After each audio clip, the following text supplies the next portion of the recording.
অনেক কথা মাথায় আসে, ইংলিশ ভালো পারি, জিহ্বাদে তো বলতে পারি না, জিহ্বায় এই যে লাগে আসে না, এইটার জন্য কি করতে হবে? বা এইখানে এখন আমরা সেকেন্ড পর্যায়ে কি করব? শ্যাডোয়িং।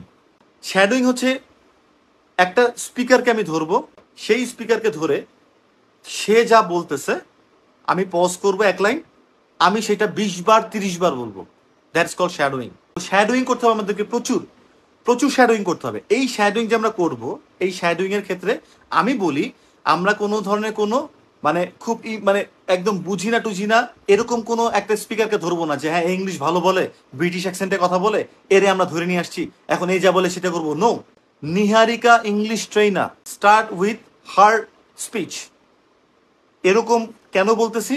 বিকজ আমিও একই জার্নি থেকে গো থ্রু করছি। আমি ইংলিশ মিডিয়ামের কোনো স্টুডেন্ট না, বা আমার এরকম না, আমাকেও একই জার্নি থেকে গো থ্রু করতে হয়েছে, রাইট?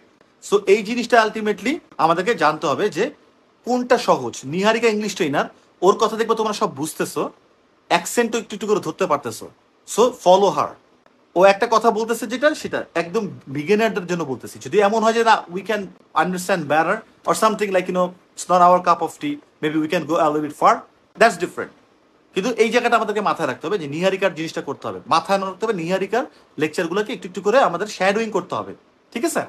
সো নিহারিকার লেকচার শ্যাডো করতে পারি যখন আমরা দেখতেছি যে ঠিক আছে এখন এটা আমি পারি বা আমি একটু বুঝতেছি বা কিছু, সেই ক্ষেত্রে যেটা করতে হবে নেক্সটে সেটা হচ্ছে আমি যেটা বলি ব্রিটিশ অ্যাকসেন্ট যেহেতু হয় ম্যাক্সিমাম ক্ষেত্রে British and Australian, go for BBC news or BBC 6 minutes English.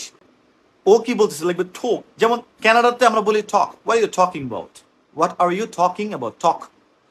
R British অ্যাকসেন্টে বলছে what are you talking about, talk, ওরা বলছে ঠোক, রাইট? তো এই যে একটা চেঞ্জ আছে এই জিনিসগুলো আমাদেরকে মাথা রাখতে হবে।